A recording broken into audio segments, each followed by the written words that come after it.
বিসমিল্লাহির বিসমিল্লাহির রহমানির রাহিম। আমরা আজকে প্রাথমিক বিজ্ঞান পড়ব ৫ম শ্রেণীর অধ্যায় ১০ গতি, পৃথিবীর গতি।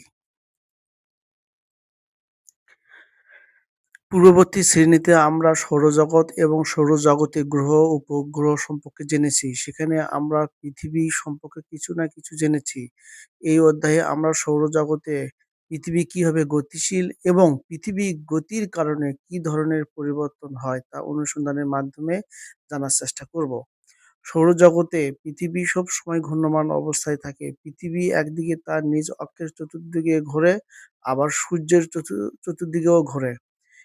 এখানকার ৪ লাইনের মূল বক্তব্য হচ্ছে আ সৌরজগতে আমরা আকাশে যা কিছু দেখি পুরোটাই সৌরজগৎ। এই সৌরজগতের মধ্যে যে পৃথিবীটা আছে, এই পৃথিবী কিভাবে নিজেই গতিশীল এবং এই পৃথিবী কিভাবে সূর্যের চারিদিকে গতিশীল সেই সেই এখানে সে কথা বলা হয়েছে এবং আরো বলা হয়েছে সৌরজগতে পৃথিবী সবসময় ঘূর্ণায়মান থাকে। পৃথিবী সবসময় সৌরজগতে ঘূর্ণায়মান থাকে এবং পৃথিবী নিজে ঘোরে এবং সূর্যের চারিদিকে আবার ঘোরে। অর্থাৎ ২ টা জিনিস।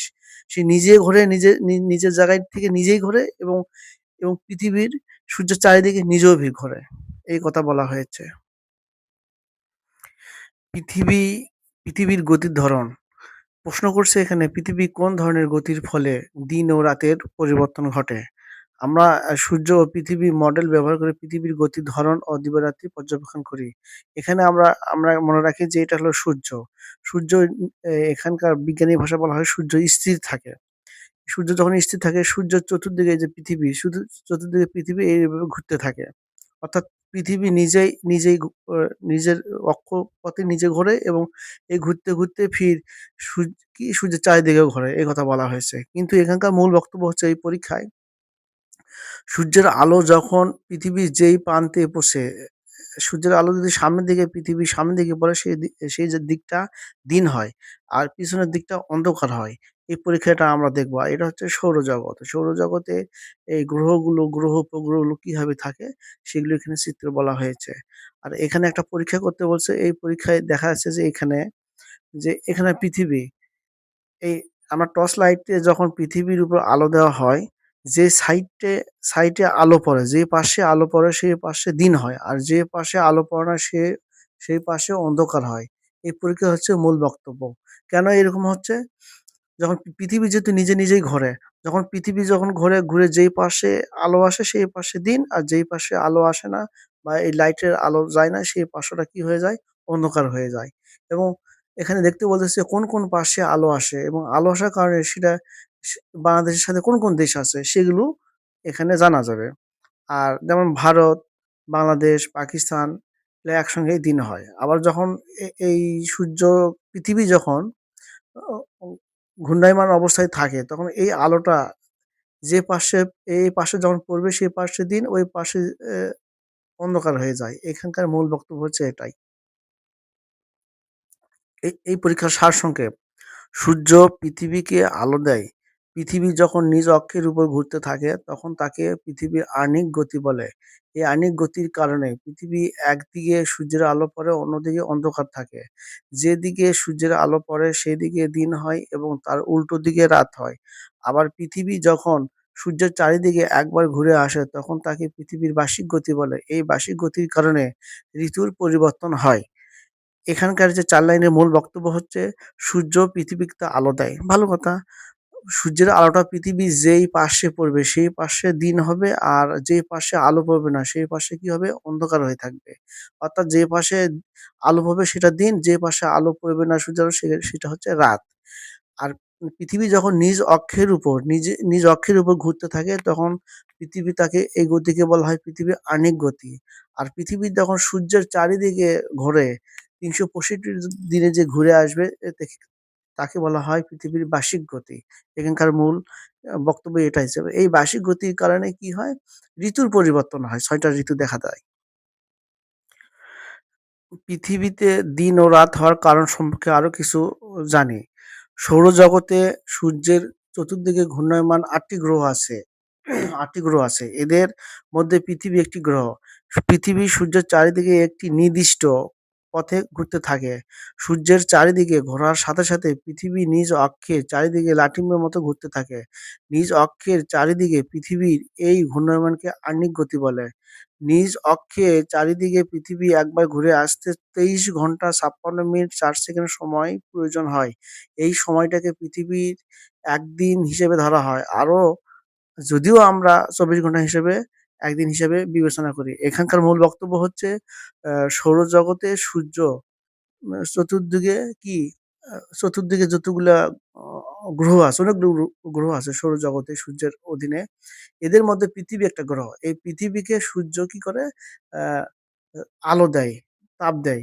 পৃথিবী কি করে? সূর্যের চারিদিকে একটি নির্দিষ্ট পথে ঘুরতে থাকে। আর সূর্যর চারিদিকে ঘোরার সাথে, সাথে পৃথিবী নিজেও ঘোরে। এই যে নিজে লাঠিমের মতো ঘুরতে থাকে, এই নিজ অক্ষের উপর যে পৃথিবী ঘুরতেছে এটাকে বলা হয় আহ্নিক গতি। আর নিজ অক্ষের উপর ঘুরতে পৃথিবীর সময় লাগে ২৩ ঘন্টা ৫৬ মিনিট ৪ সেকেন্ড। এটাকে আমরা প্রায় ২৪ ঘন্টা হিসেবে ধরে রাখি। এখানে আমি চিত্র দেখতেছি যে এই পৃথিবী নিজ অক্ষের দিকে ঘুরতেছে। নিজ অক্ষে এই প্রান্ত থেকে ওই প্রান্তে নিজ অক্ষে ঘুরতেই তার ২৩ ঘন্টা ৫৬ মিনিট ৪ সেকেন্ড সময় লাগে। অর্থাৎ ২৪ ঘন্টা সময় লাগে। এই সময় সূর্যের আলো যেই পার্শ্বে পড়বে সে পার্শ্বে দিন হয়, আর যেই পার্শ্বে পড়বে না সে পার্শ্বে রাত হয়। এখানকার মূল বক্তব্য হচ্ছে এইটা। এই চিত্রে আমি দেখতে পাচ্ছি যে সূর্য, এটা হলো পৃথিবী।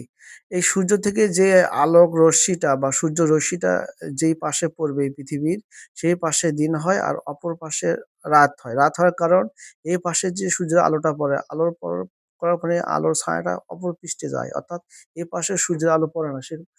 সেই কারণে এই পাশে রাত হয় আর সামনের পাশে সূর্যের আলো পড়ে সেইখানে দিন হয়। পৃথিবী আকৃতি মোটামুটি গোলাকার। সূর্যকে একদিকে রেখে যখন পৃথিবী নিজ অক্ষের চারিদিকে লাঠিমের মতো ঘোরে, তখন পৃথিবীর একদিকে সূর্যের আলো পড়ে, তখন পৃথিবী সে অংশে দিন হয়। অন্যদিকে পৃথিবীটা যখন বিপরীত অংশে সূর্যের আলো পড়ে না, তখন অন্ধকার থাকে। তখন পৃথিবী সেই অংশ রাত হয়। অর্থাৎ এই ৩ লাইনের বক্তব্য হচ্ছে সূর্যের আলো পৃথিবীর যে প্রান্তে পড়ে সেই প্রান্ত দিন হয়, আর যেই প্রান্তে সূর্যের আলো পড়ে না সেই প্রান্তটা কি হয়ে যায়? রাত হয়ে যায়। পৃথিবী আহ্নিক গতির কারণে দিন ও রাত হয়। দিন ও রাত হওয়ার কারণে পৃথিবীর সকল অংশে কম বেশি সূর্যের আলো পড়ে। সূর্য থেকে আমরা তাপ ও আলো পাই। সূর্যের আলো ব্যবহার করে আমরা দিনের বেলায় প্রয়োজনীয় কাজ করে নিতে পারি। সূর্যের আলো থাকার কারণে গাছপালা জন্মে, মাঠে ফসল ফলে। আমরা তা খেয়ে জীবন ধারণ করতে পারি বা জীবন বাঁচতে পারি। সারাদিন কাজ করে রাতের বেলায় বিশ্রাম নেই। আবার সকাল থেকে কাজ করতে পারি। এখানকার যে মূল বক্তব্য হচ্ছে যে এই যে পৃথিবী তার নিজ অক্ষে ঘুরতেছে। এটাকে বলা হয় আহ্নিক গতি। আহ্নিক গতির কারণে দিন-রাত হয়। এই কারণে এক প্রান্তে সূর্যের আলো যখন পড়ে দিন হয়, আর কোনো সূর্যের আলো পড়ে না তখন রাত হয়। আর সূর্য থেকে আমরা তাপ পাই। সেই তাপের মাধ্যমে আমরা বিভিন্ন দিনের বেলায় কাজকর্ম করতে থাকি এবং সূর্যের আলো থাকার কারণে গাছপালা জন্মে এবং বিভিন্ন ফসল আবাদ করা যায় এবং এই কারণে আমরা দিনের বেলায় কাজ করি, রাতের বেলায় কি করি? বিশ্রাম নেই। হ্যাঁ, ঋতুর পরিবর্তন। ঋতুর পরিবর্তনের কারণ কি? কিভাবে ঋতু পরিবর্তন হয়? সূর্য ও পৃথিবীর মডেল ব্যবহার করে ঋতুর পরিবর্তন শনাক্তকরণ। আমরা এর আগেই জেনেছি ঋতুর পরিবর্তনটা হয় যখন পৃথিবী নিজ অক্ষের দিকে নিজে যখন নিজ অক্ষের উপর ঘোরে, স্থিরভাবে নিজে যখন ঘোরে লাঠিমের মতো, যে প্রান্তে সূর্য পড়ে সেই প্রান্তে দিন হয়, যে প্রান্তে সূর্য পড়ে সে রাত হয়। এই কারণে কি হয়ে যায়? এই আহ্নিক গতির কারণে ঋতুর পরিবর্তন হয়। এই ঋতুর পরিবর্তনে বলছে যে এটা হচ্ছে উত্তর মেরু, পৃথিবীর উপরে থাকলে উত্তর মেরু আর নিচে দক্ষিণ মেরু। আর এই যে সোজাসুজি এটাকে বলা হয় আ বিষুবরেখা বা নিরক্ষরেখা। আর এই বিন্দুটা হচ্ছে বাংলাদেশ। আর ঘূর্ণয়মান তল এটা এভাবে ঘুরতেছে, এভাবে ঘুরতেই থাকে। এটা হলো ডান দিক থেকে বাম দিকে ঘুরতেছে। আর ঘূর্ণায়মান তলের উপর লম্বা রেখা। যাই হোক আমরা এখন ঋতুর যে পরিবর্তন হয় সেটা বলতেছে যে জুন মাস। এই জুন মাস ২১শে জুন এ এ এই সময় খুব গ্রীষ্মকাল, এই সময় কি হয়ে যায় খুব গরম হয়, সূর্যের আলোটা লম্বালম্বিভাবে পড়ে। তারপর গ্রীষ্মের পর শরৎ চলে আসে। এটাকে নিরক্ষরেখা এখানে থাকে এবং ২৩শে সেপ্টেম্বর। ২৩শে সেপ্টেম্বর থেকে যখন আ আ শরতের পর হেমন্ত আসে, হেমন্তের পর শীত আসে। শীতে যখন আসে সূর্য থেকে পৃথিবী একটু দূরে সরে চলে যায়। এখানে ঠান্ডা বেশি পড়ে ২২শে সেপ্টেম্বরে। তারপর শীতের পর চলে আসে বসন্তকাল। বসন্তকালের পরে কি হচ্ছে মার্চ। মার্চে ২১শে মার্চ, তারপর আবার শুরু হয় গ্রীষ্মকাল। এইটুকুর বক্তব্য হচ্ছে যে যখন পৃথিবী যখন ঘুরতে থাকে সূর্যের চারিদিকে, ঘোরার কারণে ৩৬৫ দিনে ঘোরে। এই কারণে ১ বছরে ঘোরে। এই কারণে যেই প্রান্তে বেশি আলো পড়ে সেই প্রান্ত একসময় শীত হয়, একসময় গরম হয়, একসময় বৃষ্টিপাত হয়। বিভিন্ন এই আহ্নিক গতির কারণে এটা হয়। সেই কথা এখানে বলা আছে এবং কি কারণে হয় যে ৩৬৫ দিন যেহেতু ঘুরতেছে ১ বছর, সেহেতু এই ১ বছরের মধ্যে ৬ টা ঋতুর পরিবর্তন হয়। পৃথিবীর যে প্রান্তে সূর্যের আলো পড়ে। যেমন এখানে বলছে জুন মাসে বাংলাদেশে অঞ্চলে যেভাবে সূর্যের আলো দেয় খারাপভাবে, জুন মাসে কিন্তু খারাপভাবে সূর্যের আলোটা দেয়। এই খারাপভাবে সূর্যের আলো দেওয়ার কারণে কি হয়? তাপমাত্রা বেশি থাকে এবং এটা গ্রীষ্মকাল হয়, গরম থাকে। আবার ডিসেম্বর মাসে কিন্তু খারাপভাবেও দিলেও কিন্তু সূর্যটা কি হচ্ছে? পৃথিবী থেকে দূরে চলে যায়। সেখানে তাপমাত্রা কম থাকে। এটা হচ্ছে কি ডিসেম্বর মাসে শীতকাল হয়ে থাকে। এ কথা বলা হয়েছে। এখন আমরা আরো বলব যে ঋতু পরিবর্তন সম্পর্কে আরো কিছু জানি। পৃথিবী, উত্তর মেরু, দক্ষিণ মেরু, পৃথিবীর কেন্দ্রের মধ্যে কাল্পনিক সংযোজক সরলরেখাকে পৃথিবীর অক্ষরেখা বলা হয়। অর্থাৎ পৃথিবীর উত্তর মেরু, দক্ষিণ মেরু এবং পৃথিবীর কেন্দ্রের মধ্যে কাল্পনিক সংযোজক সরলরেখাকে পৃথিবীর অক্ষরেখা বলা হয়। এটা চিত্র দেখে করলে আরো ভালো হয়। দেখেন এই পৃথিবীর উত্তর মেরু এবং পৃথিবীর দক্ষিণ মেরু, হ্যাঁ? তার মধ্যে দিয়ে একটি কাল্পনিক রেখা গিয়েছে, কাল্পনিক রেখা গিয়েছে, হ্যাঁ? এখানে এটার কথা বলা হচ্ছে যে কাল্পনিক যে রেখা গিয়েছে এটাকে পৃথিবীর অক্ষরেখা বলে। এই অক্ষরেখাকে কেন্দ্র করে পৃথিবী নিজ অক্ষে লাঠিমের ন্যায় ঘোরে। আমরা পৃথিবীর আহ্নিক গতি সম্পর্কে ইতিমধ্যে জেনেছি। আহ্নিক গতি ছাড়াও পৃথিবীর আরো এক ধরনের গতি আছে। সূর্যের চারিদিকে একটি কক্ষপথে ৩৬৫ দিন ৬ ঘন্টার পৃথিবী একবার ঘুরে আসে। এই গতিকে পৃথিবীর বার্ষিক গতি বলে। এইজন্য ৩৬৫ দিনে ১ বছর ধরা হয়। এই ৬ ঘন্টাকে বাদ দেওয়া হয়। যাই হোক, অতিরিক্ত ৬ ঘন্টার জন্য প্রতি ৪ বছর ব বছরে ১ দিন বেশি হয়। সূর্যের চারিদিকে পৃথিবী ঘোরার সময় অক্ষরেখাটি একটু হেলে অবস্থায় থাকে। এতে কখনো পৃথিবীর উত্তর গোলার্ধে সূর্যের দিকে হেলে থাকে, আবার কখনো দক্ষিণ গোলার্ধে সূর্যের দিকে হেলে থাকে পৃথিবী। আমাদের বাংলাদেশে অঞ্চল পৃথিবীর উত্তর গোলার্ধে অবস্থিত। সূর্য থেকে আমাদের অঞ্চলে আলো কখনো তির্যক মানে খারাপভাবে, কখনো তির্যকভাবে, কখনো খারাপভাবে আসে। এর ফলে বছরে কোনো সময় আমাদের অঞ্চলে তাপমাত্রা কম থাকে, আবার কোনো সময় আমাদের অঞ্চলে তাপমাত্রা বেশি থাকে। সূর্যের চারিদিকে পৃথিবীর ঘূর্ণয়, পৃথিবীর হেলে থাকা অক্ষ, দিনের দৈর্ঘ্যে তাপমাত্রা ইত্যাদির কারণে আমাদের অঞ্চলে বছরে ৬ টি ঋতু দেখা দেয়। এগুলো হলো গ্রীষ্ম, বর্ষা, শরৎ, হেমন্ত, শীত ও বসন্ত।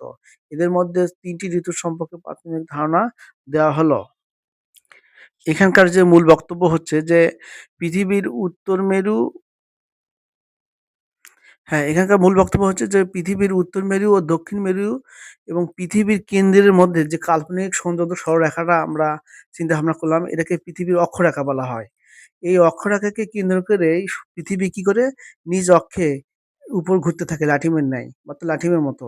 একে আহ্নিক গতি বলা হয়। আর পৃথিবী যখন সূর্যের চারিদিকে যখন ঘোরে, তখন এই ঘূর্ণয়কে বলা হয় পৃথিবীর বার্ষিক গতি বলা হয়। আর পৃথিবী যখন সূর্যের চারিদিকে ঘোরে, ঘুরতে পৃথিবীর সময় লাগে ৩৬৫ দিন ৬ ঘন্টা। অর্থাৎ এই অতিরিক্ত যে ৬ ঘন্টা বেশি লাগলো, এটা পরবর্তীতে এই ৬ ঘন্টা যোগ হতে ৪ বছর পর যোগ হয়ে ১ দিনের সমান হয়ে যায়। তখন ফেব্রুয়ারি ২৯ দিনে কি হয়ে যায়? মাস হয়ে যায়। তখন লিপ ইয়ার বলা হয়। যাই হোক, যখন পৃথিবী যখন সূর্যের চারিদিকে ঘোরে, ঘোরার সময় তখন পৃথিবী কিছু সূর্যের দিকে হেলে থাকে। কোনো সাইড উত্তর গোলার্ধ দিকে হেলে থাকে, যখন দক্ষিণ সাইডে আসে তখন সূর্যের দিকে হেলে থাকে। এরকম হেলানো অবস্থায় থাকে। এই অবস্থায় থাকার কারণে সূর্য কখনো আ তি লম্বভাবে তাপ দেয়, কখনো তীর্যভাবে তাপ দেয়। এই কারণে কি হয়ে যায়? পৃথিবীর উত্তর গোলার্ধে এবং দক্ষিণ গোলার্ধে এভাবে ঘুরতে থাকে। থাকার কারণে ৬ টি ঋতুর পরিবর্তন ঘটে। অর্থাৎ ৬ টি ঋতু তখন দেখা যায়। এখানকার মূল বক্তব্য হচ্ছে এইটা। কিন্তু আমাদের বাংলাদেশটা আছে হচ্ছে উত্তর গোলার্ধে। এই উত্তরগুলো থাকার কারণে কি হয়ে যায়, কখনো আমরা তাপ বেশি পাই, কখনো আমরা তাপ কম পাই। আর সূর্য যখন চারিদিকে পৃথিবী যখন ঘূর্ণায়মান থাকে বা হেলে থাকে, তখন দিনের দৈর্ঘ্য তাপমাত্রায় বিভিন্ন ধরনের ৬টি ঋতু দেখা যায়। এগুলো হচ্ছে গ্রীষ্ম, বর্ষা, শরৎ, হেমন্ত, শীত ও বসন্ত। আর আমরা এই অধ্যায়ে ৩টি ঋতু সম্পর্কে প্রাথমিক ধারণা দিব। আমরা গ্রীষ্মকাল নিয়ে একটু আলোচনা করি। গ্রীষ্মকালে কি, কি দেখা যায়? বাংলা বছরের বৈশাখ, জ্যৈষ্ঠ এবং ইংরেজি বছরের এপ্রিল, মে, জুন মাসের দিকে পৃথিবীর উত্তর গোলার্ধে সূর্যের দিকে হেলে থাকে। এই সময় এই অঞ্চলে দিনের দৈর্ঘ্যটা বাড়ে এবং সূর্য খারাপ হয়ে পৃথিবীকে কিরণ দেয়। এতে বাংলাদেশ সব আশেপাশের অঞ্চলের তাপমাত্রা তুলনামূলকভাবে বেশি থাকে এবং তীব্র গরম অনুভূতি হয়। এই সময়কে আমরা গ্রীষ্মকাল বলি। এই সময়ে বাতাস শুষ্ক থাকে এবং আমাদের অঞ্চলে খাল-বিল শুকিয়ে থাকে। এখানকার ৪ লাইনের মূল বক্তব্য হচ্ছে, আমাদের বাংলাদেশে বৈশাখ এবং জ্যৈষ্ঠ মাস এবং ইংরেজি মাসের ক্ষেত্রে বলা হচ্ছে এপ্রিল, মে, জুন। এই মাসে কি হয়ে যায়, উত্তর গোলার্ধে পৃথিবী করে কি, পৃথিবীর উত্তর গোলার্ধে সূর্যের দিকে হেলে থাকে। যখনই পৃথিবী সূর্যের দিকে হেলে থাকে, তখন সূর্য কাছাকাছি আসে। আসার কারণে দিনের দিনের দৈর্ঘ্যটা বড় হয়, অর্থাৎ দিন বড় হয়। তখন করে কি, সূর্য খাড়াভাবে পৃথিবীকে কিরণ দেয়, তাপ দেয় বা আলো দেয়। এতে বাংলাদেশের তাপমাত্রা তুলনামূলকভাবে বেশি থাকে এই সময়। গ্রীষ্মকালে এবং তীব্র গরম হয়। এই তীব্র গরম হওয়ার কারণে এই সময়কে আমরা গ্রীষ্মকাল বলি। এই সময় কি বাতাসটা শুষ্ক থাকে এবং আমাদের অঞ্চলে খাল, বিল এগুলা শুকিয়ে যায় এই গ্রীষ্মকালে। তাহলে এখানকার মূল বক্তব্য হচ্ছে যে গ্রীষ্মকালে গরম হয় কেন? পৃথিবী সূর্যের দিকে হেলে থাকে, অর্থাৎ সূর্যের কাছাকাছি থাকে। সেই কারণে সূর্যের তাপটা বেশি দেয়। এই সময় দিনটা বড় হয়। এই কারণে সারাদিন যখন সূর্য আলো দেয়, তখন আমাদের আবহাওয়াটা গরম থাকে। এই কারণে খাল, বিল, নদী-নালা শুকিয়ে যায়। আমরা বর্ষাকাল নিয়ে এখন আলোচনা করব। ঋতুর এই বাংলাদেশে গ্রীষ্মকালের পরেই আসে বর্ষাকাল। বাংলা বছরে আষাঢ়, শ্রাবণ এবং ইংরেজি বছরে জুন, জুলাই, আগস্ট মাসের দিকে পৃথিবীর উত্তর গোলার্ধে সূর্য দিকে হেলে থাকে। এই সময় বাতাস দক্ষিণ দিকে কি উত্তর দিকে প্রবাহিত হয়। বাংলাদেশ দেশের দক্ষিণ বঙ্গোপসাগর থাকায় বাতাসের সাথে প্রচুর পরিমাণে জলীয় বাষ্প থাকে। ফলে এই সময় এই অঞ্চলে প্রচুর বৃষ্টিপাত হয়। এতে বাংলাদেশ সহ আশেপাশের অঞ্চলের তাপমাত্রা তুলনামূলকভাবে কমতে থাকে। এই সময়কে আমরা বর্ষাকাল বলি। বর্ষাকালে আমাদের অঞ্চলে খাল-বিল পানিতে ভরে থাকে। এখানকার যে মূল বক্তব্য হচ্ছে যে গ্রীষ্মের পরই আসে বর্ষাকাল। আর বর্ষাকালটা বাংলায় বলা হয় আষাঢ়, শ্রাবণ এবং ইংরেজিতে বলা হয় জুন, জুলাই, আগস্ট মাসের দিকে। এই ৩ মাস। কিন্তু এখানে হয় কি, যে পৃথিবীর উত্তর গোলার্ধে সূর্যের দিকে ওই আগের মতোই হেলে থাকে। এই হেলে থাকার কারণে অত্যন্ত বাংলাদেশটা কি গরম হয়ে থাকে। গরম হওয়ার কারণে করে কি, বঙ্গোপসাগর যে দক্ষিণ দিকে যে বঙ্গোপসাগর আছে, বঙ্গোপসাগর থেকে যা ঘূর্ণিঝড় হয়। এই সেই বাতাস হয়, সেই বাতাসটা দক্ষিণ দিক থেকে উত্তরের দিকে চলে আসে। যখনই ওই বাতাসটা বঙ্গোপসাগর থেকে দক্ষিণ দিক থেকে উত্তর দিকে যখন বাতাসটা চলে আসে, বাতাসের সঙ্গে কিছু পানি চলে আসে। এই পানির কারণে এই সারা বাংলাদেশে কি হয়, প্রচুর বৃষ্টিপাত হয় এবং তুলনামূলক আবহাওয়া ঠান্ডা থাকে, তাপ কমে যায়। এই সময়কে আমরা বর্ষাকাল বলি। আর বর্ষাকাল আমাদের কি করে, খাল, বিল, নদী, নালা এগুলা সব পানিতে ভরে দেয়। এখানকার হচ্ছে এটা মূল বক্তব্য। আমরা এখন পড়বো হলো শীতকাল। এই শীতকালের ঘটনাগুলা পড়বো যে বাংলা বছরের পৌষ মাঘ এবং ইংরেজি বছর নভেম্বর, ডিসেম্বর, জানুয়ারি মাসের দিকে পৃথিবী উত্তর গোলার্ধে সূর্যের দিকে হেলে থাকে। এই সময় হয় কি, এই অঞ্চলের দিনের দৈর্ঘ্যটা ছোট হয়ে যায় এবং সূর্য তীর্যকভাবে পৃথিবীকে কিরণ দেয়। এতে বাংলাদেশ সহ আশেপাশের অঞ্চলের তাপমাত্রা তুলনামূলকভাবে কম থাকে এবং ঠান্ডা অনুভূত হয়। এই সময়কে আমরা শীতকাল বলি। এই সময়ে বাতাস শুষ্ক থাকে এবং উত্তর দিক থেকে দক্ষিণ দিকে বাতাস প্রবাহিত হয়। এখানকার যে ৪ লাইনের যে মূল বক্তব্য হচ্ছে যে যখন শীতকালটা আসে, শীতকালটা অবশ্যই বাংলা মাসের পৌষ, মাঘ মাসে এবং ইংরেজি মাসে নভেম্বর, ডিসেম্বর, জানুয়ারি মাসের দিকে হয়। এই সময় কি হয়, সূর্যের পৃথিবী উত্তর গোলার্ধে সূর্যের দিকে হেলে থাকে। এই সময় দিনটা কি হয়ে যায়, ছোট হয়ে যায়। ওই সময় নভেম্বর, ডিসেম্বর, জানুয়ারিতে দিনটা ছোট হয়ে যায়। ছোট হওয়ার কারণে সূর্যের আলো তির্যকভাবে বা লম্বভাবে পড়লেও, পৃথিবীতে কিরণ দিলেও পৃথিবীর বেশি তাপমাত্রা হয় না, ঠান্ডা থাকে। এ উম অর্থাৎ পৃথিবী থেকে সূর্য অনেক দূরে চলে যায়। এই কারণে হয় কি, দিনটা ছোট হয়ে যায়। এই কারণে তাপ কম পড়ে এবং সেখানে এখানে শীত অনুভূত হয়। আর এই সময় আমার দেখা যায় যে উত্তর দিক থেকে অ্যা বাতাস বা বায়ু উত্তর দিক হয়ে বঙ্গোপসাগর দক্ষিণের দিকে প্রবাহিত হয়। এই সময় ঠান্ডা অনুভূত হয় এবং শীতকাল বলা হয়। এই সময় আবহাওয়াটা শুষ্ক থাকে। এখানকার এই হচ্ছে মূল বক্তব্য। এই সময় খেজুরের রস, গুড়ের রস, বিভিন্ন ধরনের খেজুরের রস, পিঠা পাওয়া যায়। দৈনন্দিন জীবনে ঋতুর পরিবর্তনের প্রভাব। আমরা জানি আমাদের বাংলাদেশে ৬ টা ঋতু হয়। ৬ টা ঋতুর কারণে বিভিন্ন দৈনন্দিন ঋতুর প্রভাবের কারণে বিভিন্ন ধরনের আমরা আ ফল পাই। একেকটা ঋতুতে একেকটা ফল পাই। আবার একেকটা ঋতুতে গরমকালে আমরা কি করি? পাতলা জামাকাপড় পরি। অর্থাৎ আরামদায়ক। আবার শীতকালে দেখেন যে মোটা জামা পায়জামা পরি। অর্থাৎ ঋতুর কারণে বিভিন্ন সময় বিভিন্ন আমরা কি করি? পোশাক চেঞ্জ করি। আবার বিভিন্ন খাবারও পাই। ঋতুর সময় যখন শীতকালে এক প্রকার খাবার পাওয়া যায়। আবার গ্রীষ্মকালে এক ধরনের খাবার পাওয়া যায়। যেমন এখানে আমরা দেখেছি ঋতুর পরিবর্তনের সমস্যার মধ্যে গরমকালে দেখা যাচ্ছে আমরা ছাতা ব্যবহার করি। আবার শীতকালে বর্ষাকালেও ছাতা ব্যবহার করি। আবার শীতকালে উম এই কি বড় মোটা জাতীয় পোশাক ব্যবহার করি। গরমকালে আমরা পাতলা জাতীয় পোশাক ব্যবহার করি। আবার দেখা যাচ্ছে ঋতুর পরিবর্তনের কারণে একেকটা ঋতুতে একেক রকম ফল পাওয়া যায়। একেকটা ঋতুতে একেক রকম ফল পাওয়া যায়। শীতকালে একরকম, গ্রীষ্মকালে একরকম, বসন্তকালে একরকম, আবার শীতকালে একরকম অ উ গাছ জন্মানো যায় এবং হচ্ছে কি ফলের বাগান বা বিভিন্ন ধরনের বর্ষাকালে আমরা কি করি? রোপণ করি। আবার গ্রীষ্মকালে আমরা গোসল করি। এই ধরনের কথা বলা হচ্ছে। এর মূল কথা হচ্ছে যে ঋতু পরিবর্তনের কারণে পৃথিবীর সবকিছু পরিবর্তন হয় ৩ মাস পর, পর। এখানে বলতেছে গ্রীষ্মকালে কোন ধরনের পোশাক পরবো? খাবার কোন ধরনের আমরা খাই? প্রতিদিনের কাজটা কি? স স্বাস্থ্য সুরক্ষা কিভাবে করবো? বর্ষাকালে আমরা কি ধরনের পোশাক পরবো, খাবার খাবো? শীতকালে কি পোশাক পরবো? এই ধরনের কথা বলা হয়েছে। এখানে মূল বক্তব্য হচ্ছে ঋতুর কারণে মানুষের জীবনযাত্রাও পরিবর্তন হয়ে যায়। সে কথা এখানে বলা হয়েছে। সারসংক্ষেপ, আমাদের দেশে বিভিন্ন ঋতুতে প্রকৃতি ভিন্ন আচরণ করে। গ্রীষ্মকালে প্রচুর গরম থাকে, শীতকালে অনেক ঠান্ডা থাকে, আবার বর্ষাকালে বৃষ্টিপাত হয়। তাই প্রকৃতির এই ভিন্ন আচরণের সাথে খাপ খাওয়ানোর জন্য আমাদের জীবনযাপনের কৌশল পরিবর্তন করতে হবে। এখানকার ৩ লাইনের যে মূল বক্তব্য, আমরা গ্রীষ্মকালে প্রচুর গরম থাকে। এই সময় আমরা খাবার-দাবার বা পোশাক বিভিন্ন ধরনের ব্যবহার করি। শীতকালে অনেক ঠান্ডা থাকে। এই সময় আমরা খাবার এবং পোশাক এগুলো বিভিন্ন ধরনের ব্যবহার করি। আবার বর্ষাকালে প্রচুর বৃষ্টিপাত হয়। তখনকারও খাবার বা বিভিন্ন ধরনের আ পোশাক বা বিভিন্ন ধরনের ছাতা এগুলো ব্যবহার করে থাকি। অর্থাৎ ঋতুর ভেদে বিভিন্ন ধরনের মানুষও পরিবর্তন হয়। ঋতুর কারণে অনেক কিছু পরিবর্তন হয়। এখানকার সেই কৌশলের কথা বলা হয়েছে। ঋতু পরিবর্তনের ঋতু পরিবর্তনের কারণে নিরাপদ জীবনযাপন সম্পর্কে আরো কিছু জানি। বাংলাদেশ ষড়ঋতুর দেশ। প্রতিটি ঋতুর বৈশিষ্ট্য ভিন্ন। সুস্থ জীবনযাপনের প্রতিটি ঋতুতে প্রকৃতির সাথে খাপ খাওয়ানোর জন্য আমাদের ভিন্ন কৌশল গ্রহণ করা প্রয়োজন। এখানকার ২ লাইনের বক্তব্য হচ্ছে যে, আমাদের বাংলাদেশটা ৬ ঋতুর দেশ। এই কারণে বিভিন্ন ঋতুর যখন পরিবর্তন হয় তখন আমাদেরও ভিন্ন কৌশল ব্যবহার করতে হয়। কি কৌশল ব্যবহার করতে হয় সেটা তো আমরা জানি।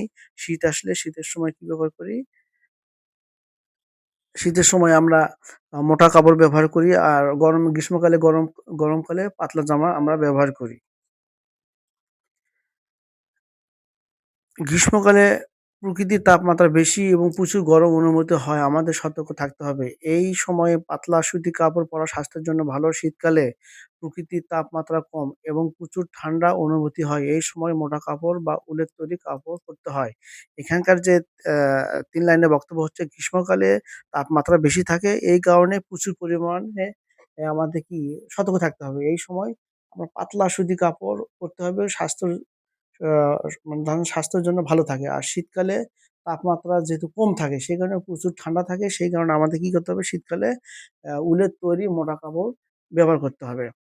গ্রীষ্মকালে স্বাভাবিক খাবারের সাথে প্রচুর পানি পান করতে হয়। রসালো ফল খেতে হয়। এই গরমের মধ্যে বাইরে থেকে ঘরে এসে হঠাৎ ঠান্ডা পানি পান করা স্বাস্থ্যের জন্য ভালো নয়। শীতকালে ঠান্ডার মধ্যে হালকা গরম পানি পান করা স্বাস্থ্যের জন্য ভালো।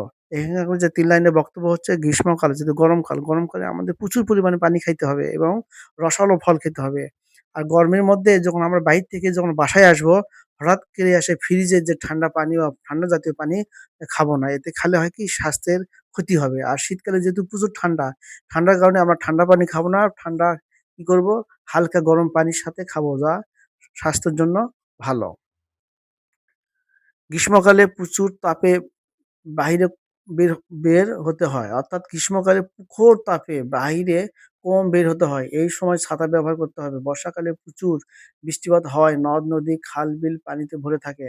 আমাদের সাঁতার কাটা শেখা প্রয়োজন। একা, একা পানিতে গোসল করা ঠিক নয়। বর্ষাকালে বাহির থেকে বের হওয়ার সময় অর্থাৎ বর্ষাকালে বাহিরে বের হওয়ার সময় ছাতা অথবা রেইনকোট সাথে রাখতে হবে। এই সময় চলাচলের রাস্তা পিচ্ছিল থাকে। তাই হাঁটার সময় সতর্ক থাকা প্রয়োজন। এখানকার যে ৪ লাইনের যে মূল বক্তব্য হচ্ছে গ্রীষ্মকালে প্রচুর তাপ থাকে। অর্থাৎ প্রখর মানে কি প্রচুর তাপ থাকে। এই কারণে বাহিরে আমরা কম বের হব। আর এই সময় আমরা ছাতা ব্যবহার করব বাহিরে যদি যাই। গ্রীষ্মকালে, গরমকালে। আর যখন বর্ষাকাল হবে বৃষ্টির সময় আমরা কি করব? বৃষ্টির সময় প্রচুর বৃষ্টিপাত হয়। খাল-বিল এগুলা নদীতে ভরে যায়। এই সময় আমাদের কি করতে হবে? রেইনকোট ব্যবহার করতে হবে, ছাতা ব্যবহার করতে হবে। সেই সময় আমাদের কি সাঁতার জানা অত্যন্ত জরুরি। যেহেতু নদী-নালা ভরে যাবে। আর একা, একা আমরা কখনোই পানিতে গোসল করতে যাব না। ঠিক না? যদি সাঁতার না জানি। আর বর্ষাকালে বাহিরে বের হওয়ার সময় অবশ্যই আমরা ছাতা, রেইনকোট সাথে নিয়ে যাব। আর বর্ষাকালে অবশ্যই যখন আমরা রাস্তা দিয়ে যাবো, রাস্তা পিচ্ছিল থাকে। এইখানে সাবধান সাবধানভাবে কি করতে হবে? আমাদের চলাফেরা করতে হবে।